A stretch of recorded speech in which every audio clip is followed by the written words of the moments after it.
Good morning, parents and learners at home. I hope everyone is okay. Even though we're having this situation around us, but I think everything will be sorted. So now I want us to go and make a recap on our theme. Do you remember, guys, last time when we met, we spoke about animals. And then we would stick on domestic animals. We say domestic animals are animals living at home. So now here I'm having these placards whereby we are going to make a revision so that we see that do you still remember the domestic animals or not. Here I'm having a picture of a horse. Why do we keep a horse at home? We said we use it for transportation. We do need a horse even though we don't eat it, but we do need a horse at home. We also have a pig. We keep a pig at home for meat. What do we call the meat of a pig? We call it pork. So we do need a pig at home. We also have a hen. What do we get from a hen? We get eggs and meat. So guys, we do need a hen at home. Even though we don't ride a hen, it's not for security reason, but we do need a hen at home for meat and eggs. We also have a goose. From the goose, we get meat. Do we get eggs from the goose? No, we don't eat the eggs of a goose, but we do need a goose for meat. We also have a sheep. Why do we keep a sheep at home? Do you see the skin of the sheep there? We call it wool. So we keep a sheep at home so that we get the wool and meat. What do we call the meat of a sheep? We call it mutton. So we do need a sheep at home. We also have a goat. Why do we keep a goat at home? We got meat, milk, and the skin.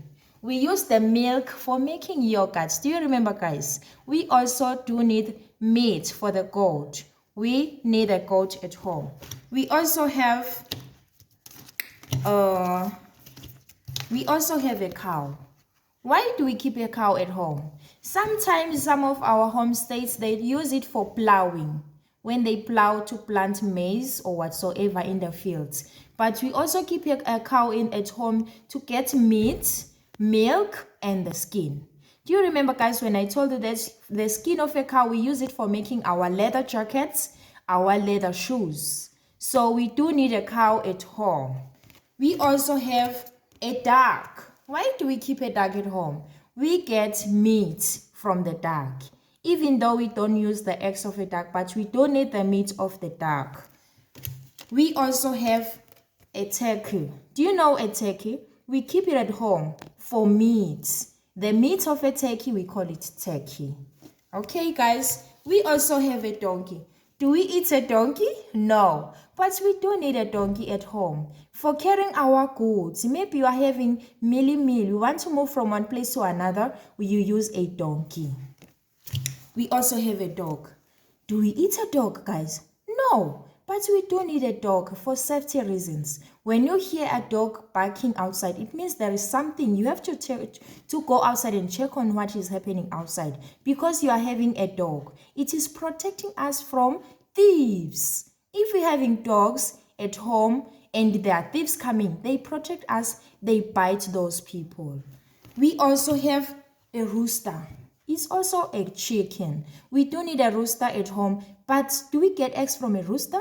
No, we get eggs from the hen. So even a rooster, we need it for meat. We get meat from the rooster. We call that meat chicken. So those are the domestic animals. The domestic animals, they also have their babies. This one is a baby of a what? Of a cat. We call it a kitten. This one is the baby of a dog. We call it a puppy. This one is the baby of a pig. We call it a piglet. This one is the baby of a cow. We call it a calf. This one is the baby of a sheep. We call it the lamb. This is the baby horse. We call it the calf. This is the baby goat. We call it the kid. This is the baby chicken. We call it a chick. This is the end of our theme for today about domestic animals. Next week, we'll continue and talk about water animals. Thank you, guys. Keep safe. Bye.